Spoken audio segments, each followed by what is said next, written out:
Magandang gabi po. Ito pag-usapan natin na 'to, si Benny Abante na tinalo ni Joey Luis Joey Oy sa 6th District ng Manila pagka-congressman ay lumalaki po ang tenga niya kasi mapoproklama na siya kapalit ni Joey Oy, okey? May rason ba siya? Actually may rason. Sa bagong lahat ay ating pong pag-usapan ito ay ako po si Toto Tirador, Doktor na of Jurisprudence at ako po ay civil engineer din at the same time. At ito po ay ating pagpatuloy na sa paghatid sa inyo kung ano talaga ang batas at kung ano ang katotohanan.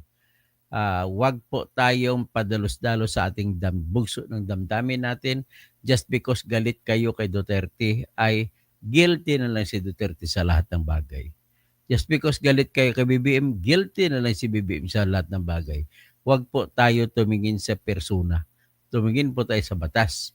Kung ano ang pangyayari sa batas at doon tayo ay hindi na mawawala. Sa ngayon, ang batas na pag-uusapan natin ay ganito.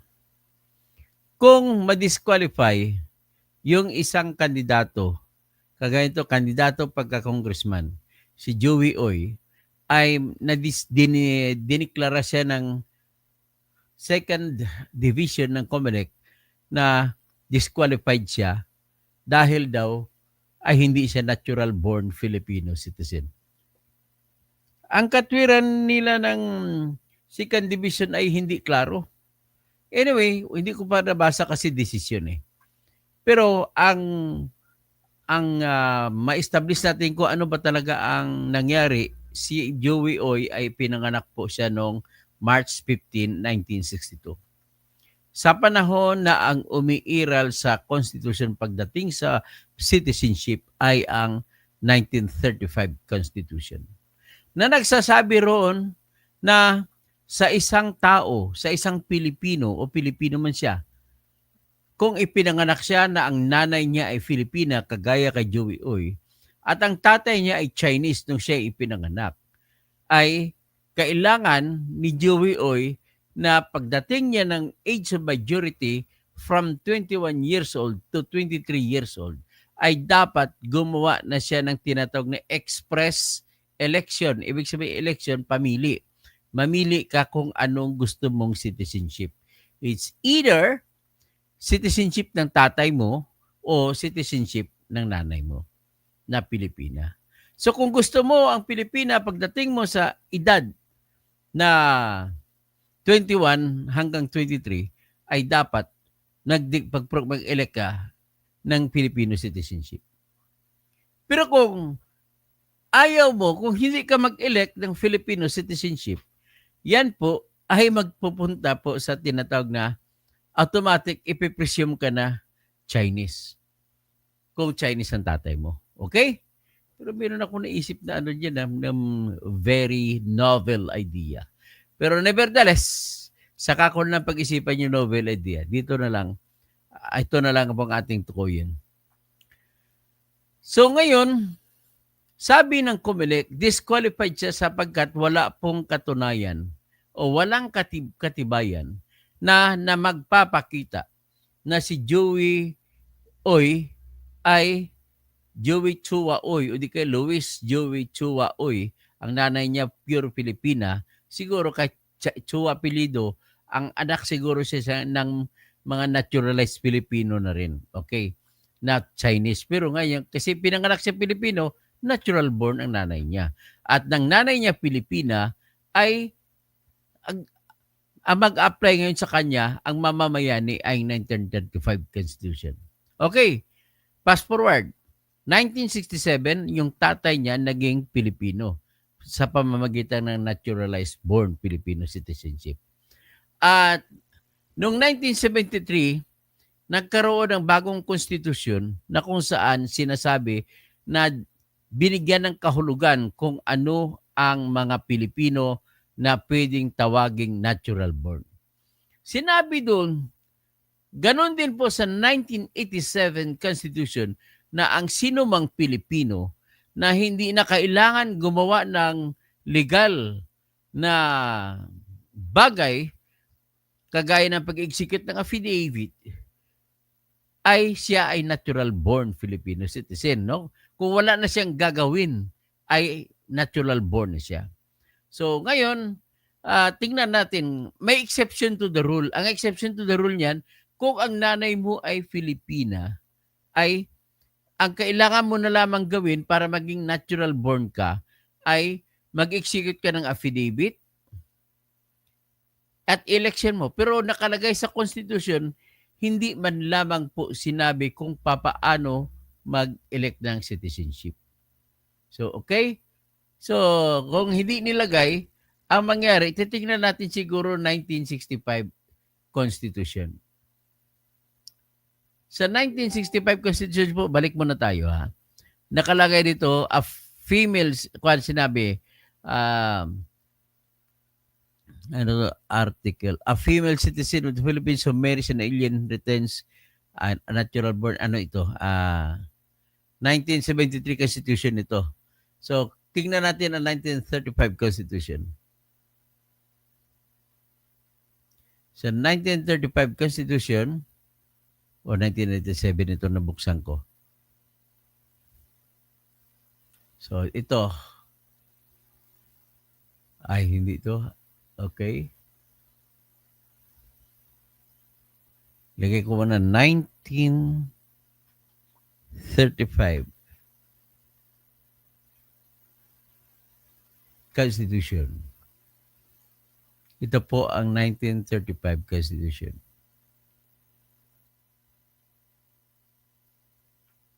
Kasi na pinanganak si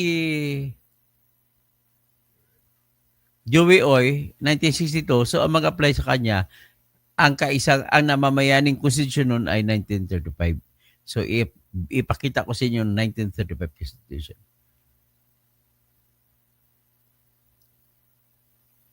Yan, 1935 Constitution yan. So, tingnan natin ang sa aspeto ng citizenship. Citizenship, nagsasabi rito, Article 5, Article 4, those whose mothers are citizens of the Philippines and upon reaching the age of majority, elect the Philippine citizenship. Okay? Sa Constitution natin, sa 1935, ay hindi nagsasabi kung paano mag-elect ng citizenship, paano mamili. At hindi rin nilagay kung ilang taon ba ang dapat age of majority. Okay, sa batas po, nagsasabi na ang 18, ang sa panahon na yun, 1935, 21 ang age of majority. Hindi pa 18. So ngayon, ibig sabihin, pag 21 niya, dapat gumawa na siya ng act that can be called as election of the Filipino citizenship kung gusto niya mag-Filipino citizen. Okay? Hindi nilagay doon na kung anong gagawin mo kung manatili kang citizen ng tatay mo. So, ibig sabihin, sinasabi sa Constitution na kung hindi siya mabimili, automatic na citizen siya ng tatay niya. Kung anong tatay niya citizenship, yan siya. Okay? So, yan po ang sitwasyon. Ngayon, ang tatay niya na naturalized noong 1967. Sa batas naman po ng Commonwealth Act, kapag ang isang tao ay naturalized, kapag nagsampa siya ng petition, automatic po yung kanyang mga anak na minor de edad ay Pilipino na rin. Okay? Sabihin, kung naging Filipino na rin, naturalized Filipino, kung susundin ang sa tatay, ibig sabihin, naging Pilipino si Joey Oy na hindi niya na kailangan pagdating na ng age of majority na 21, kailan siya naging 21? So bilangin natin, 62, 72, 10 siya, 82, 20 siya. So sa mga 83, 84, 85. Dapat 1983, 84, 85, doon siya ngayon mamili kung siya maging Pilipino. Or, hindi siya mamili, tatagurian siyang Chinese. Pero hindi siya matataguri ang Chinese ngayon. Bakit? Kasi 1967 pa lang, ang tatay niya ay Pilipino na. So, iba yung kaso niya. Ibig sabihin, ang kaso niya, dahil 1967 Pilipino ng tatay niya, automatic lahat ng anak ng Pilipino na naturalized ay basta minor de edad, automatic Pilipino na rin. Yan, ibig sabihin, kung tingnan natin ang argumento na yan, hindi na kailangan ni Joey Oy na gumawa ng eleksyon. Ano bang eleksyon?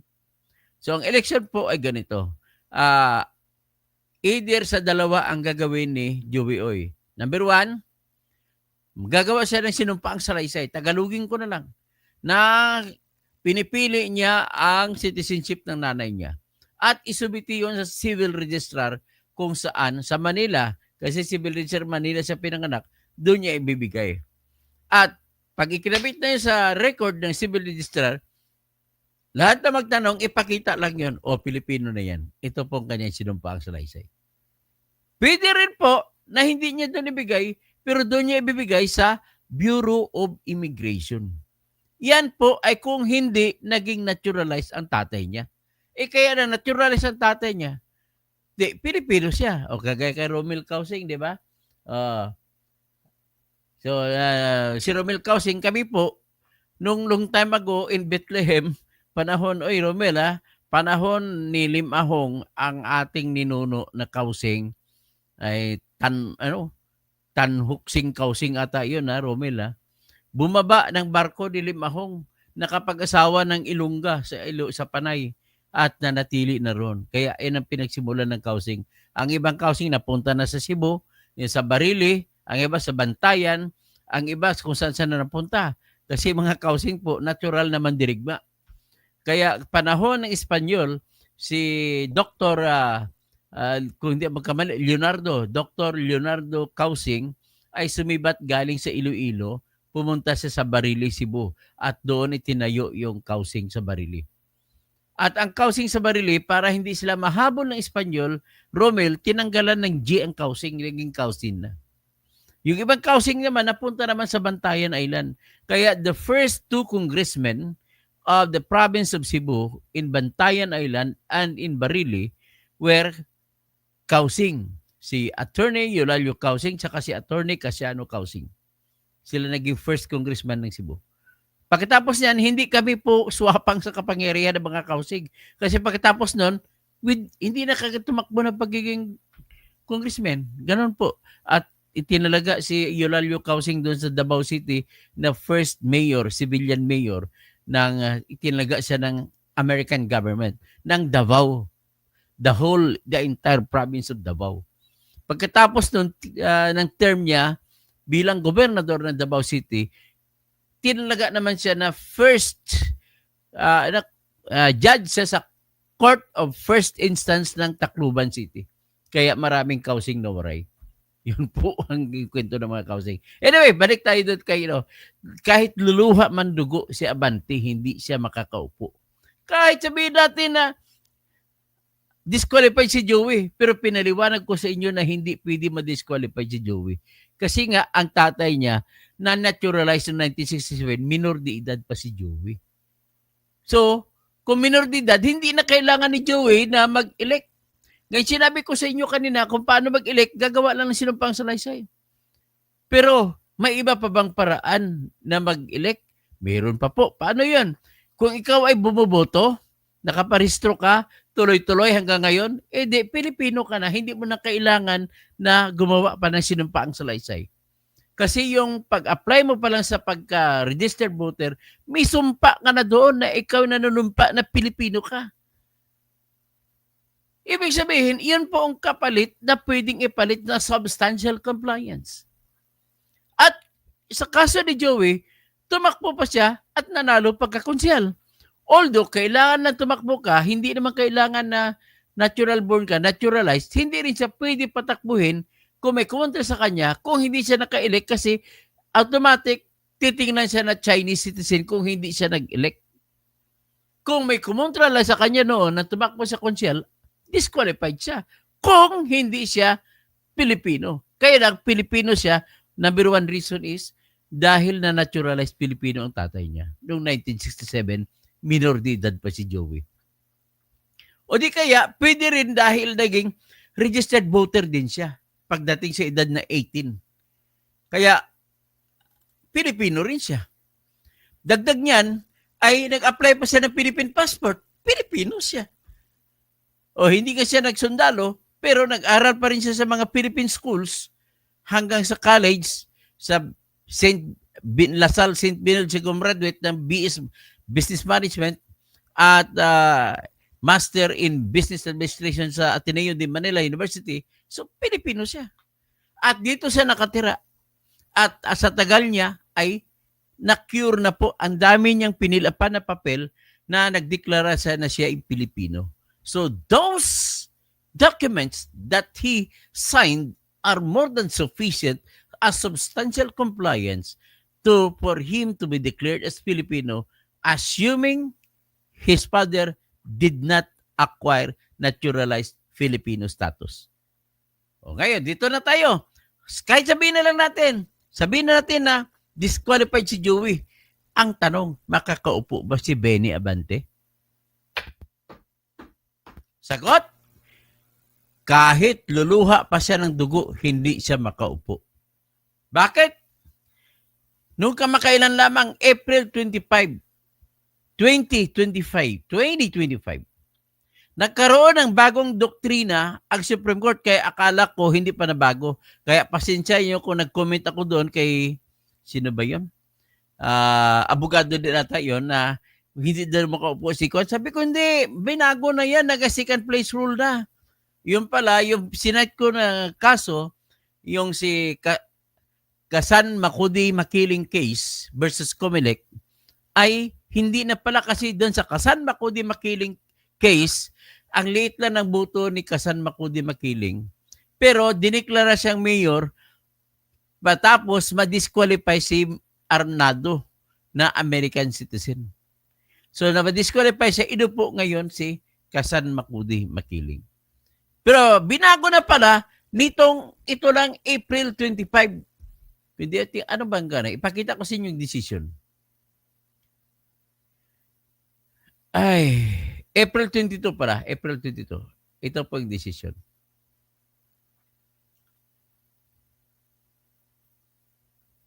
Ay, di yan.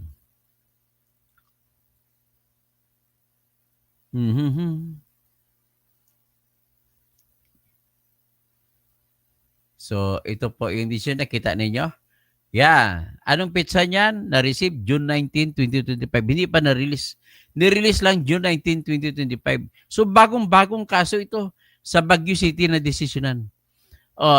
Ang petsa ng decision April 22, 2025. So, bagong-bago nga. Bagong-bago pa lang. Tapos, ang dinulot nito, sinabi nito, inabandona na nila yung second place rule. At ang wisdom ng Supreme Court sa ngayon, ang second place ay second place lang. He can never be number one. At yung pagboto sa kanya na second place does not entitle him or her to be considered as winner because the voters voted for the person, and it means to say hindi nanalo ang mga second placer. So dito siya mangyayari mag-upisa. The second placer rule is hereby abandoned. So nakita nyo? So hindi na pwede makaupo si Benny Abante by reason of the Kasan Makudi Makiling case doon. Sa ngayon, anyway, pwede pa siya sumubok. Malay mo, balik ta rin pa rin ulit. Bakit ko nasabi? Kasi po, pag tinignan mo ang desisyon na ito, marami po close fight, close vote ang nangyari. Very close ang nangyari sa botohan dito. Dali So kung very close ang botohan, ang ibig lang po sabihin yan ay pwede pang mabago, ito babalik naman sa second place rule. So ito.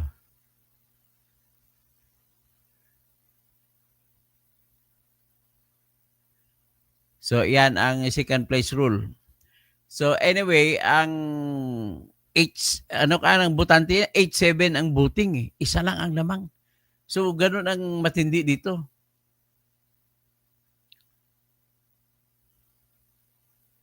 Ito, pakita ko sa inyo ha.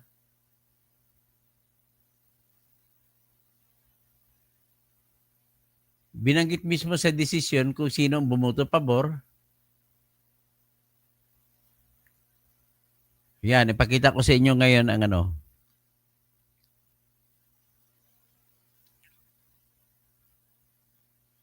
Makita mo dyan, ang sumulat ng desisyon ay si Justice Gairlan. Yan ang majority. Pero kumontra si Senior Associate Justice Marvic Leonen, kumontra. Si Justice Alfredo Benjamin Caguiwa ay concurring siya. Si dissenting din si Justice Ramon Paul L. Hernando, si Justice Joseph Y. Lopez, nag-dissent din si Justice Amici Lazaro Javier. At humiwalay din si Justice Antonio Co. Jr. So, yan po. So, ngayon, titingnan natin ang voting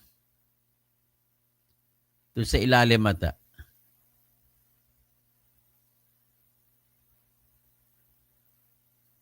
Matindi ito. Ito ha. Itong resulta ng voting. Number 1. Ipaano ko dito? Share screen. Ito. So nakita na ninyo? Basahin ko ha. Ang bumoto, ang pagpilian kung as to whether Pax Ali, ay di wag na yan kasi nag-con siya na disqualified. Dito lang sa pangalawa tayo. As to who should fill the vacancy created by the cancellation of Pax Ali COC or Certificate of Candidacy, 8 membro ng korte kasi 15 membro ng korte. 15 8 membro ng korte kasama si Chief Justice Alexander Gismondo, Associate Justices Alfredo Benjamin Caguiwa, Associate Justice Rodil Salamida, Associate Justice Samuel L. H. Gairlan, Associate Justice Ricardo Rosario, Associate Justice Maidas Marquez, Associate Justice Antonio Co, at Associate Justice Maria Filomena Dising voted in favor of applying the rules on succession. So, tinanggihan nila, binaliktad nila ang second place rule. Ang bumoto naman sa second place rule ay ayaw lang ibabandona ay 5 lang sila. So, si 10 against 5. Si Senior Associate Justice Marvic Leonen, Associate Justice Ramon Paul Hernando, Associate Justice Ami Lazaro, and Associate Justice Mario Lopez at saka Joseph Lopez. So, yan po. Ibig sabihin, word of advice lamang kay Benvenido Abante, kumontra ka rin, mag-file ka ng petition, balay mo pwede mabaliktad dito. But as of now, there is no such thing as second place rule. Kasi kung second place ka lang, hindi ka pinanalo ng botante. The fact remains na majority sa botante ng 6th District Manila ay ayaw sa iyo. Yan. So, Benvenido Abante, you take note of this case. Bagong-bagong decision. Ibig sabihin, si Pax Ali, Bangudadato na gobernador ng Sultan Kudarat ay papaalisin na. Ang problema lang, tapos ng butuhan, nanalo naman siya ulit. Ang Vice Mayor, kakampi niya rin. Yan dapat siya naupo. So, ibig sabihin, thank you to you, Dato Pax Ali, kasi napakatalinong bata ito. Batang-bata pa, matalino na. Narinig ko siya kung mag-speech. So, graduate po siya ng Lasal, Manila. Kaklase ng aking pamangkin na Lasal graduate na CPA. So, believe naman ko sa pamangkin ko, CPA ha. She was the only one who passed the OPCAT sa South Cotabato, yung pamangkin ko. Pero hindi siya nag-aral sa UP. Nag-aral siya sa, yung OPCAT niya na pagkapasa any course, she can take any course. But she preferred to enroll in Lasal, Manila, Taft Avenue. Ngayon, 95 sila. 95 sila na nag-graduate sa pagka-CPA. 5 lang ang bagsak sa kanila. Ganon sila katindi ang lasal sa CPE. So anyway, nice ano na lang ako, no? Mag-shoutout ako sa mga nanonood. Nightclaw, the second place rule undermines the people's choice. Tama ka. In every election and is repugnant to the people's constitutional right to suffrage. Tama po kayo, Nightclaw. Pasensya na kung ako dati ang argumento ko kanina ay may kasan makudi makiling kasi yun pala abandonado na. Okay? Pero but that is still subject to change. Malay mo, Benny Abante, magbuto-butuhan uli, mananalo na naman second place rule. Depende. So, Nightclaw, the court cannot impose upon the electorate to accept yan po ang reasoning ng mga bumoto to abandon the second place rule. Si Cassandra Daisy Comelec Garcia halata na may boss siya sa Malacanang. BP Sara is the only solution sa mga Pilipino na nakaintindi ng kasalukuyan na may nagnanakaw sa pera natin. Si Bergie Piquero, Andrea, apply Hong Kong, malaki sahod. Alam ko sa Hong Kong, pinakamalaki sahod po ng DH sa Hong Kong, pinakamalaki po. Maria Carvajal, pahabaan na ng dila, panalo si Abante. Agnes Padilla, the Supreme Court decision will prevail and should prevail. Jan Suarez, Abante na sana, biglang umatras. Mirisi, Ilongga ata to eh. Jan Suarez, Ilonggo ka ata eh. Alam rest in peace, Boy Dila, Abante, tahimik na bansa at mabawasan na demonyo, suma impyerno. Nagtakatawa ngayon si Pastor Rodi Rabi na may lupa siya. Ang titulo pinakita nila kay Abante kasi parehas lang pastor. Gusto niya sana ni Pastor Rodi Rabi ipangalan sa simbahan. Akalain mo gusto niya ipangalan ang lupa sa kanyang sarili? Grabe si Abante ba? Umatras na. Presperis Bahia Pabingi po. Bergie Piquero watching from Hong Kong. Andres Guico watching from Singapore. Bergie Piquero, George Garcia, panggulo lang.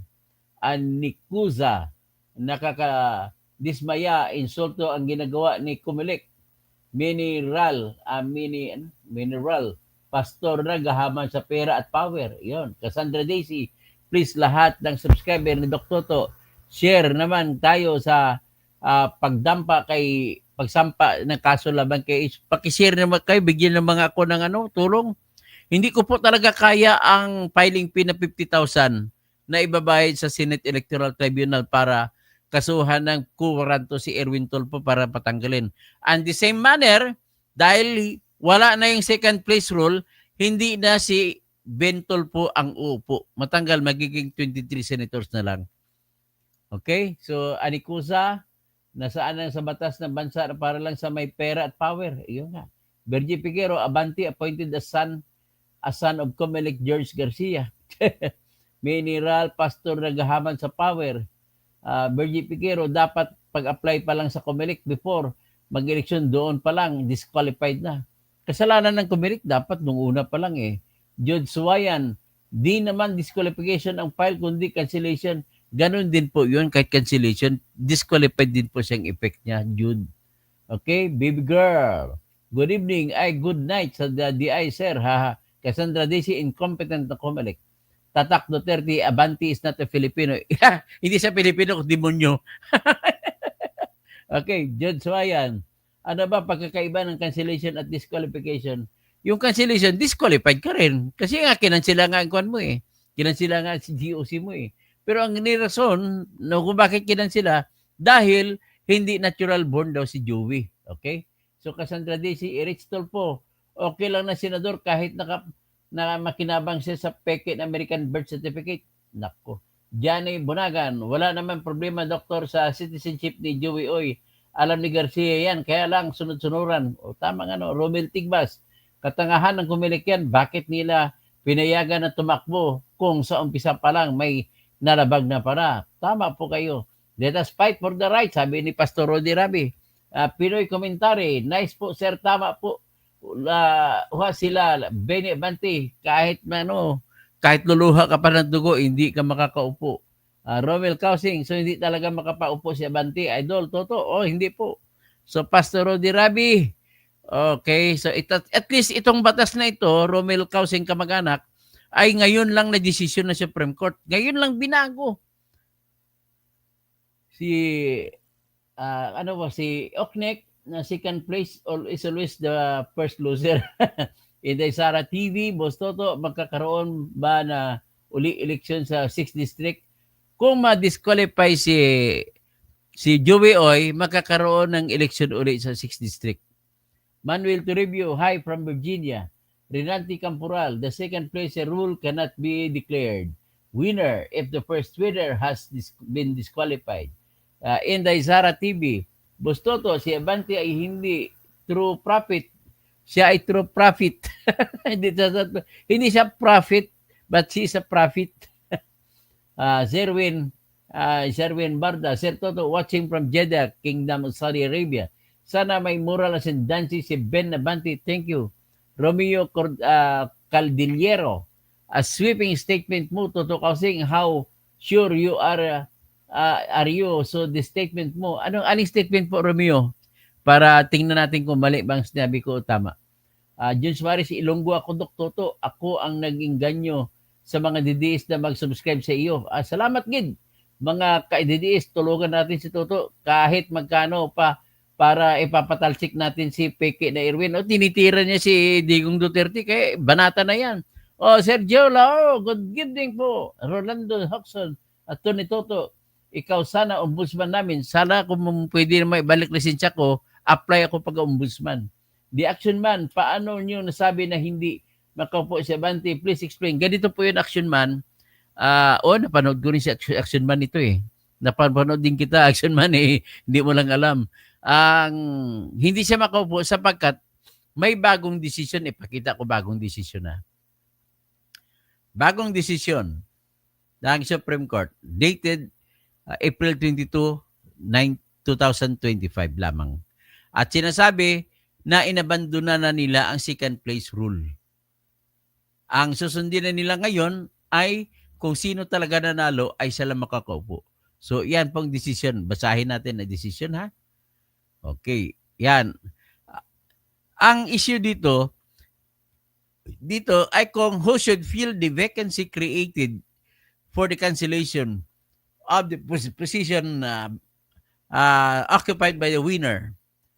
8 membro ng court, si Chief Justice Alexander Gismondo, Associate Justice Alfredo Benjamin Escagiwa, Rodel V. Salameda, Samuel Gaerlan, Ricardo Rosario, Jose Maidas Marquez, Antonio Co. Jr., and Maria Filomena Dising voted in favor of applying the rules on succession. Abandoned na ang second place rule. So the majority abandoned the second place rule for lack of legal basis and for being inconsistent with the essence of the republicanism. 5 members of the court voted to the contrary, namely Senior Associate Justice Marvic M.B.F. Leonen, Associate Justice Ramon Paul Hernando, Ami Lazaro Javier, Mary B. Lopez, and Joseph Lopez. Si Associate Justices Henry Paul B. Enting and Japar Dimampaw took no part in the case. Okay. So baka sila. So anyway, kasi si Justice Japar Dimampaw, baka kamag-anak siya ni Mangudo Dato, kaya hindi na siya sumali. Tapos si Justice Henry Paul B. Enting, hindi ko alam kung bakit hindi siya sumali sa botohan. So yan po, kabago-bago na desisyon na tingnan nyo. Ang decision ay ni-release lang ng Supreme Court June 19, isang araw lang, 2025. Tapos, Huwebes, tapos April 22, 2025, ang date ng ruling. So, napakabagong ruling po ito. So, malas lang talaga ni Abante. So, mag-apply pa rin ito kay Abante. Sabihin niya, it does not apply to me. The law must apply prospectively. Yan naman ang argumento naman ni Abante. So, anyway, come what may, kakanta na lang tayo. Come what may, she believes. Gano'n na lang. Pwede mo sabihin, I can wait forever. Ay, naku, wala na wait, ha? Lilani Torsar Sagadraka. Paano pa ang Duterte Party List? Yung Duterte Party List, ibang issue naman yun doon po. Jun mga Mangunon, Masantos Yalabi, o Ed Sicayo, Dr. Toto, Masantos Yalabi, sa mga kamag-anak ko dyan sa Pangasinan, Nestor Bernales, sir, tanong ko lang, sabi ni DPRRD, wala daw siya, pero bakit ngayon nakulong siya, kaya siya gumastos ng 150 million. Hindi po naniwala, huwag ka maniwala sa kwento ni ex-Senator Trillanes na 150 million kada buwan ang binabayad ni Duterte sa abogado niya kay Atty. Kaufman. No, wala pong abogado na gano'n maniningil. Unang-una, abogado si Duterte, hindi mo siya maluloko. Sa totoo lang, hindi ako nagmamayabang. Mas magaling ang argumento ko kung ako sumulat. Nabasa ko naman ang mga pleading ni Atty. Kaufman. Siguro dun sa mga magaling sa pagpresenta, pag nag-ebidensya at saka pag maniobra. Pero sa pagsusulat, I'm sorry but I have to tell to you that I'm a much better writer in oral arguments and in legal arguments. Nakita ko po, nabasa ko ng ano nila. So, Inday Sara TV, yung contempt power ng ombudsman, ano kayang gawin? Nestor Bernales, sir, tanong ko lang, sabi ni DPR, yeah. Ang contempt power, mamaya, okay, balik kayo kasi mag-vlog ako patungkol naman dun sa anong epekto ng pang-agaw ng pagbigay ng ombudsman sa kaso pagpapasagot kay Sara. Sige, pag-usapan natin yan. So, i-out ko muna, babalik ako kagad.